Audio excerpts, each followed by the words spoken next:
Welcome to Successful Parenting, where we, Jackie Rue and Robin Choquette, share practical skills for families to build resilience and healthy connections.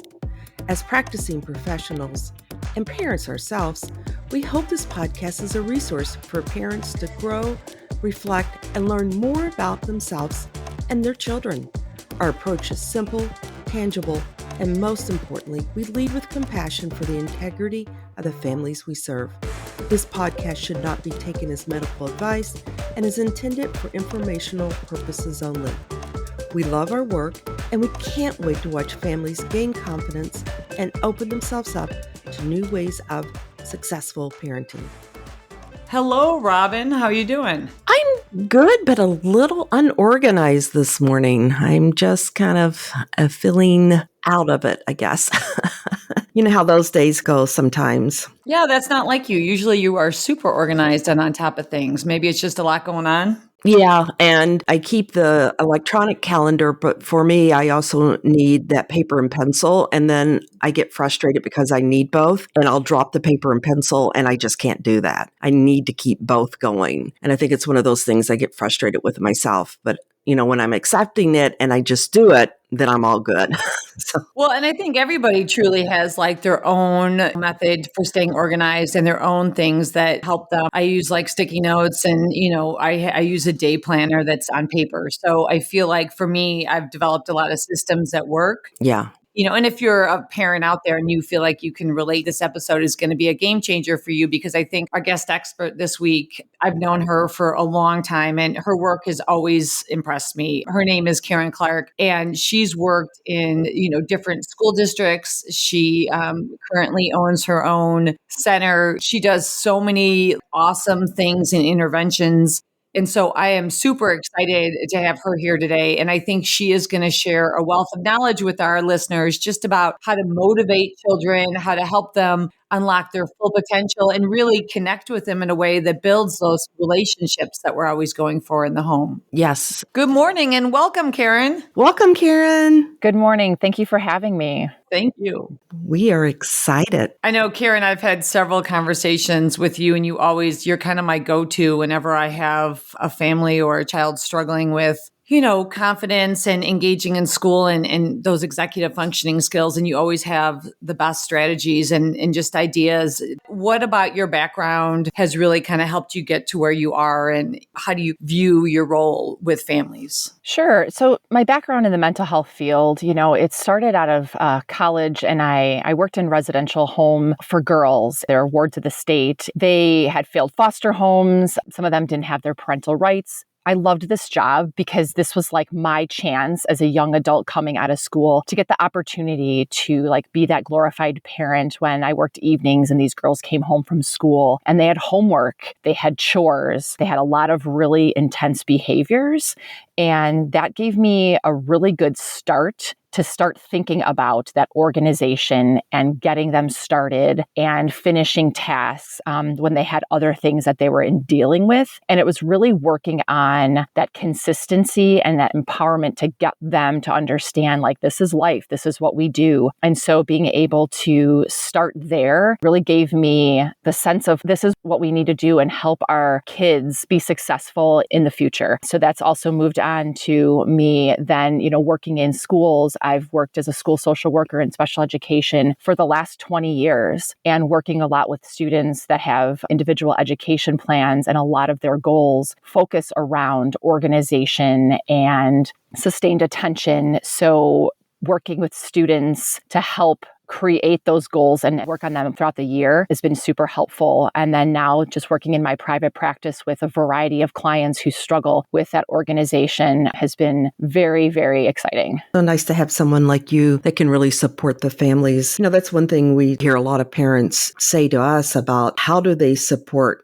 their child and how do they find those supports at school. I know you talk a lot about joining the child's team, which I really like that team concept. Rather than being an opposing force coming in and demanding things, how do we join together? Because we definitely get so much more movement and it just feels a lot better. How can we as parents really champion for our child and be a member of their team? Any suggestions? Absolutely. That's a great question. So being on the same team really means that understanding that a child is not a one size fits all in education, right? So it doesn't mean that that applies to every child. It's important to understand that your child learns, has specific strengths, specific weaknesses, and where their fears lie, we need to empower them. So it is being about working as a same team. As parents, we need to be our child's advocate. So listening to their successes, experiencing their failures. I'm also a mom. And so just being able to understand and take that step back and being on the same team means working together to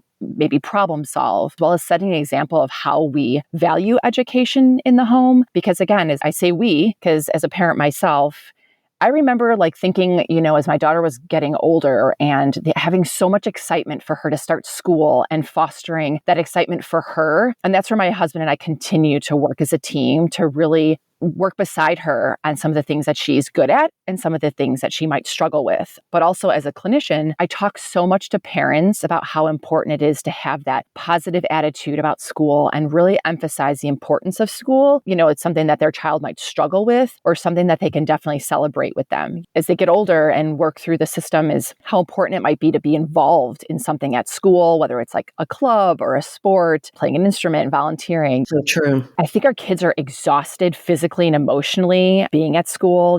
Kids are coming back into a routine after the pandemic, and it's been really hard to get them back to structure. So being that team lets our child know that we support them, and not being that opposing force is only going to cause friction at times, like when homework needs to be completed, and then just really creates a negative vibe. So you want to start having that healthy mindset at home. I'll second kind of what Robin said. I love the being on the team and even advocating for your child with the school. I had a mom even say to me yesterday, my child's just not good at school. I wasn't good at school either. That's just not in our deck of cards. And it was interesting to hear that because the child's only in 5th grade. And is it that she needs to work on some things and she has other strengths that can maybe help her and really helping the mom kind of develop into that role of being her child's champion, where she can say, my child has potential or my child can turn some of these weaknesses into strengths, and things like that. But I think parents feel defeated and don't always know how to act in that champion role. And I love how you really support parents in that way. Yeah, it's something that you just need to empower parents to do because it can feel super frustrating when you don't know how to help your child. Right. Or you're getting calls from the school of what the child's doing wrong. You're feeling like, okay, but I don't know what to do. And if you guys at the school can't figure it out, how can I? And I hear that from parents too. The other thing Robin and I have talked about on these episodes, and we hear a lot of parents are like, our child's just so lazy, just so unorganized. They don't care. What do you think about that? And what do you say when you hear that from parents? Yeah, I hear that a lot. And it can be super frustrating as they just feel like their kid's not invested, right?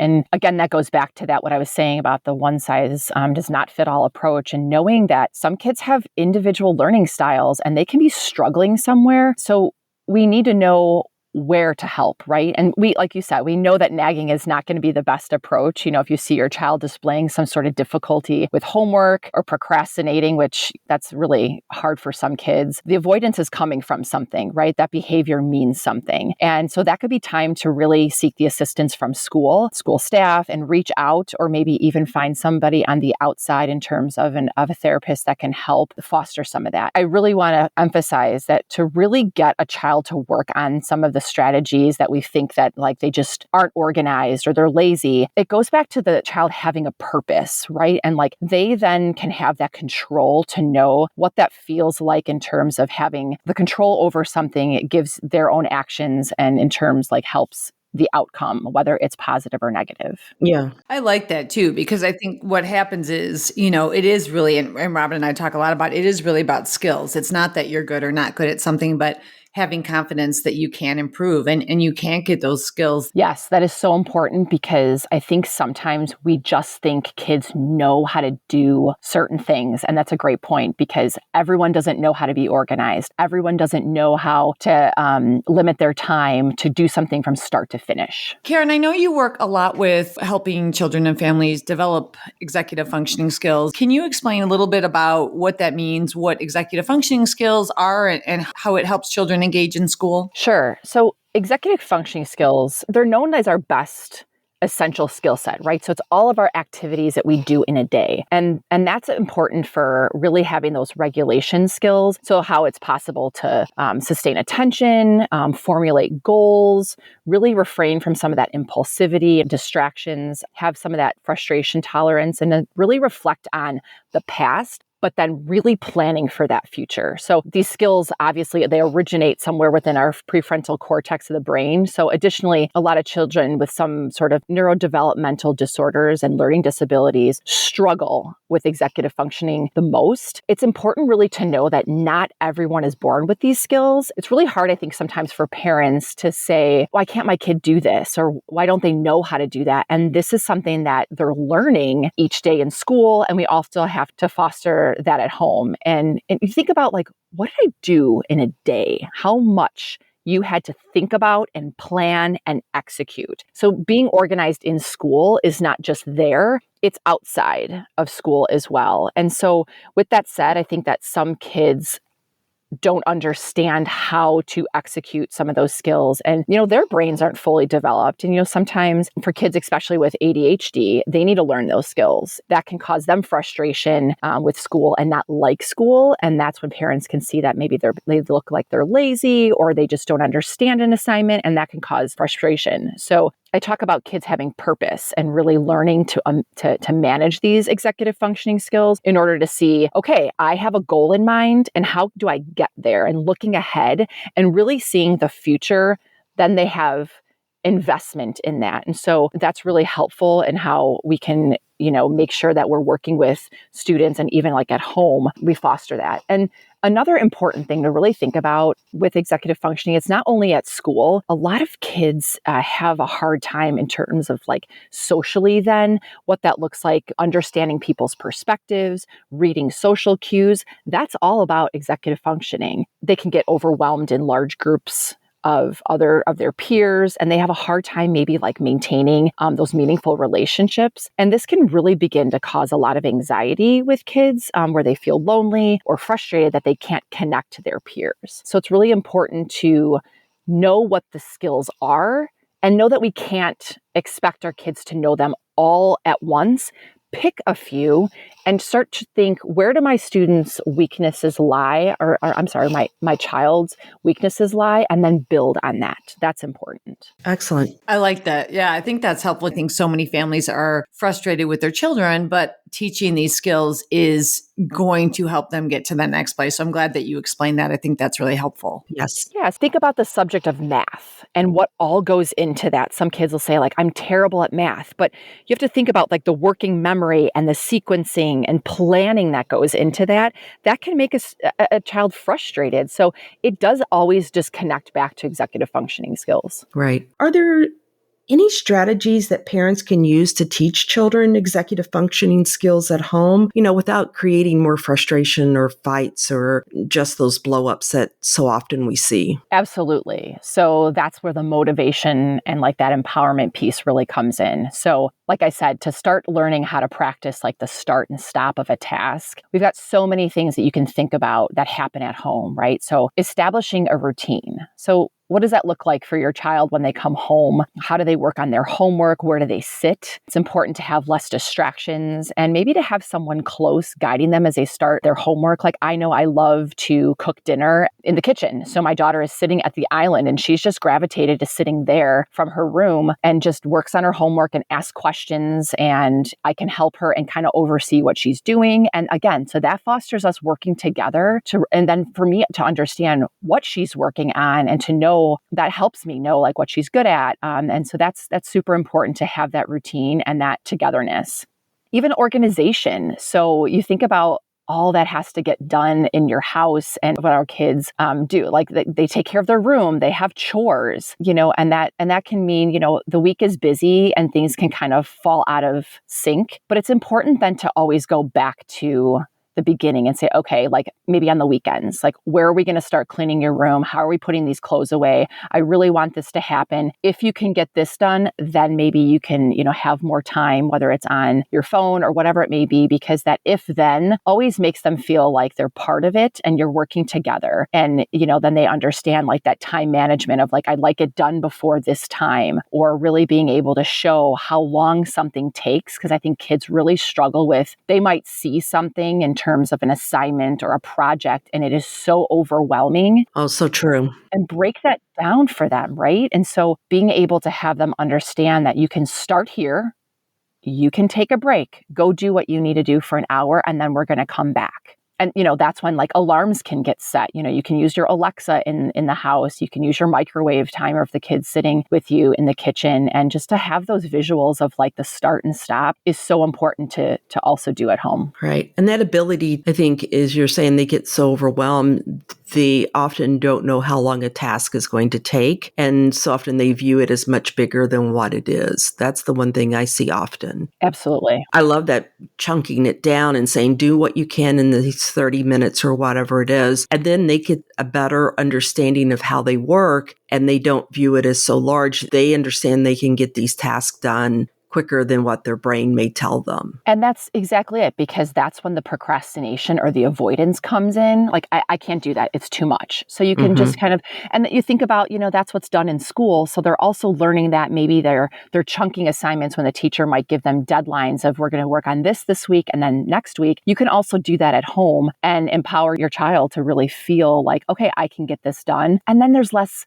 arguing, there's less friction, anxiety for the child. Well, and I think too, and I don't know if you run into this, Karen, but I've talked to a lot of parents recently and children that don't understand, their learning styles. They don't understand their 504, their IEPs, or what's on there, what's not. And sometimes I think even teaching students about their strengths and, areas of weakness, and teaching parents about how they learn and kind of what accommodations, because if it's working during the day, maybe some of that might work at home. Absolutely. And that's consistency. And I often tell parents that when I work with their children, I'll say, here's the language I'm teaching at school, or here's a lesson that I taught and I used this word. And I'll say, please use that at home. And that just has that, like you said, the consistency. And then what's happening in school is happening at home. And they're more likely then to really learn that skill and then be successful with what they need to understand. And really, Jackie, that's a great point, because if a student has an IEP and struggles in certain areas, it's so important for them to know why and what their goals are. What would you say? Now, we've talked a little bit about what to do. What would you say about what not to do? Do you have any suggestions for parents about what not to do? Yes, this is so hard, right? Because we try not to be super unrealistic in our expectations, right, as parents. And that can be really hard, one for parents and also for kids that sometimes might internalize that. So I always just say, let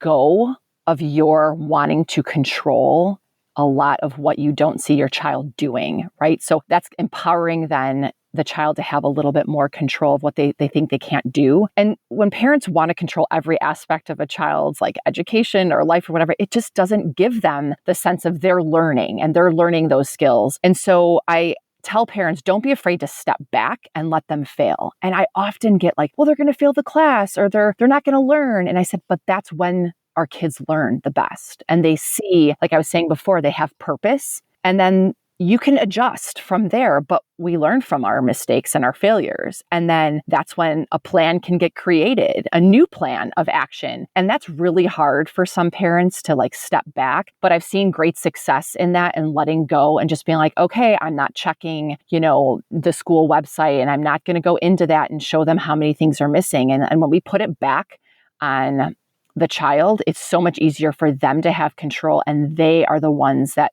oops, I missed that. And it's like, okay, well, that was on you. It has had some positive outcomes in my opinion of what I've really empowered those parents to do. It doesn't feel good and they're very uncomfortable, but it has great results. So it goes right along with what you're saying. So often we hear children say that they don't believe in themselves, that they can be successful. Jackie always asks the great question of, do you believe your child can be successful, or do you believe your student can be successful? How can we help parents team with the child's school and helping, kind of tap into their strengths? And as Jackie said, understanding when they have a limitation and really gaining that confidence to be successful and improve? I would say it's incredibly important to really know your child's team at school. So those are the people that are going to help with the outcome of success academically. And obviously, you're helping foster that at home. But that can be anyone from your child's teacher to assist you, any related service personnel. If your child has an IEP, a social worker, a speech pathologist, an occupational therapist, and really utilize that team to help support you at home. Like I was saying, that consistency between home and school is so important. And then the kids feel empowered because they can see how they've made growth and they've grown throughout the year. And I think it's really helpful for when I talk to parents and let them know again about that common language at home and strategies that we're teaching at school, and then definitely enforcing it at home. It helps stay consistent and it really empowers the child. Well, and it doesn't have to be real elaborate, right, Karen? It can even be key phrases. I think sometimes parents feel like the more they talk, the more their children will listen. The more we say and the more we repeat, it just annoys the child. And so sometimes, just like I've learned from you, like key phrases, visuals, keeping it simple, trying to find things that they did do well to motivate them more in a positive direction. Absolutely, because we know what we want our kids to do, or, where we're asking for all of these things. But yes, you do have to go back to that. And I myself have to remember that as a mom, like I'm validating, right? Like you did such a great job. Like my daughter's room might not be to my standards, but you did a great job. You picked it all up and like, let's move on. Absolutely. Like we have to remember to be positive. Yeah. And it's hard, right? As parents, we're all in a hurry too. So we're like seeing things that need to be done and we're shouting it out, but giving the children the chance to meet that deadline is helpful. Yeah, that's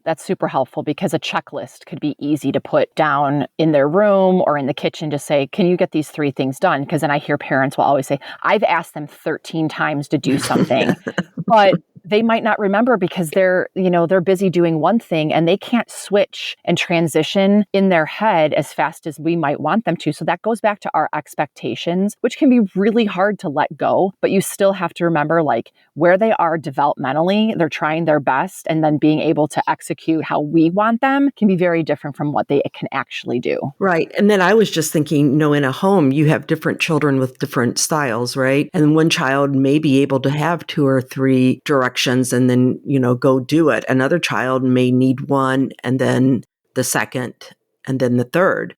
And it's just, I think sometimes for parents, that's really difficult when you have different styles going on in the home. And I think that's where us being more grounded and present, we can respond in those ways, but it's not easy. No, that's a great point, because it isn't easy. And I think that causes frustration with some parents. Like, well, my one child can do this, this, and this, but my other can't. And it's like, but that's okay, because they're not the same person. And you just have to give this one a little bit more help in this area.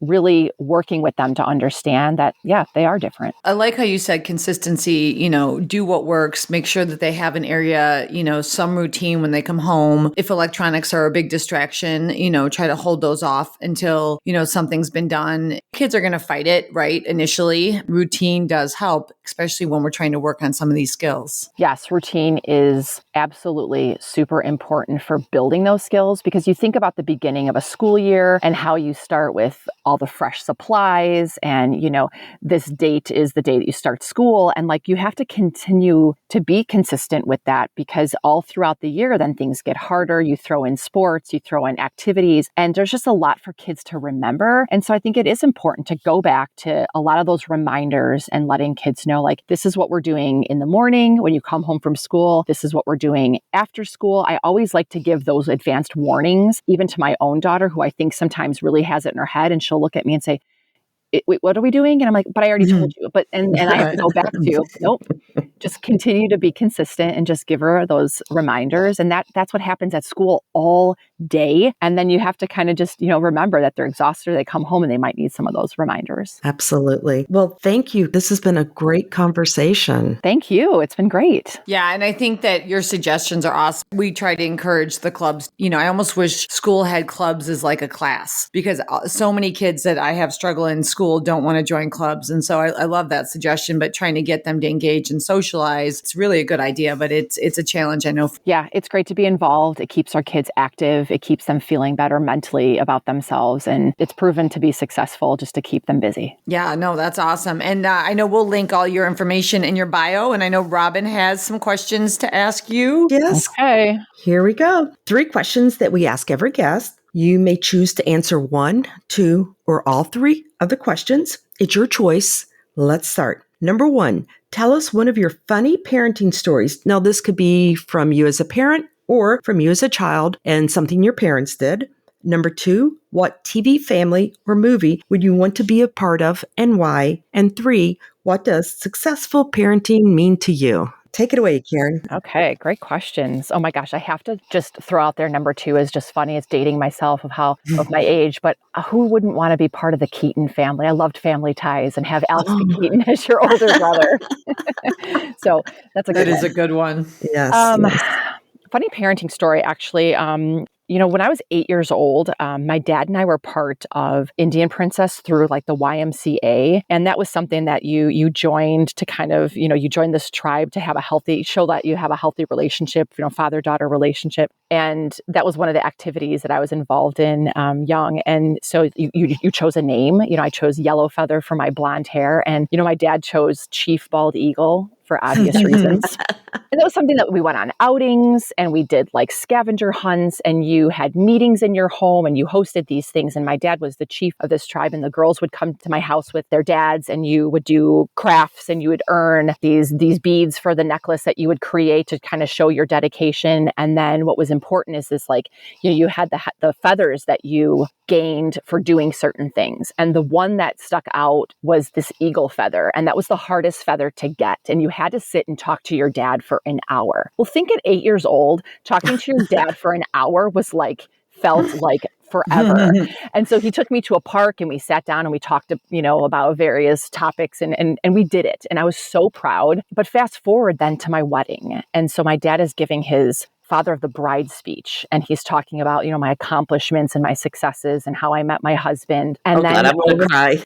All of a sudden, like the music starts in the background. And a couple of girls in my wedding party were from Indian Princess. That's how long I've known these girls. And they start getting up and walking towards my dad. And he busts out this huge Indian headdress and the crowd just erupts and he starts talking about this again and how that was so important to him that we had this relationship. And that's something I'll always, always, always cherish, that we had that time together. And then at the end, he had a yellow feather and he said to my husband, "I give to you yellow feather." And that was so amazing. So one of my favorite stories. Yeah. Yeah. Love it. So yeah. And even successful parenting, just as a mom and a clinician, I really think both professionally and personally, I really like to think about a few things that keep me grounded, just open communication and making sure that something that I have with my daughter as well as the clients I serve. Also making sure that some of the things that I definitely value and talk a lot about is that fostering independence and making sure that we, again, like I talked about, we let our kids have that control of their own lives and we step in when needed. And then really just making sure that I'm instilling the ability to let her understand, my own daughter and the clients I work with, that mistakes are okay. They are opportunities for growth. And you'll be okay if you fail because it gives you the chance to not only bounce back in that resiliency, but then that's when you show that you grow. So yeah, so that's kind of where I'm at with my parenting. I love it. I absolutely love it. Love it. Love it. Well, thank you so much. I am sure our listeners are going to love this one and make sure, look in the description for all of Karen's information. I think we are finished. Thank you, Karen. And my favorite was just really that team approach and empowering parents to be their child's champion and teacher. And, you made me think about some things. So this was really helpful for me. And thank you. And I hope you have a great day. Thank you so much for having me. Thank you. You are welcome. Thank you. Bye. Bye, everyone. Bye. Bye, Jackie. Bye, Robin. Thank you for joining us. And make sure to subscribe and like us to catch our next episode, where we will take you on a journey to find new ways of successful parenting.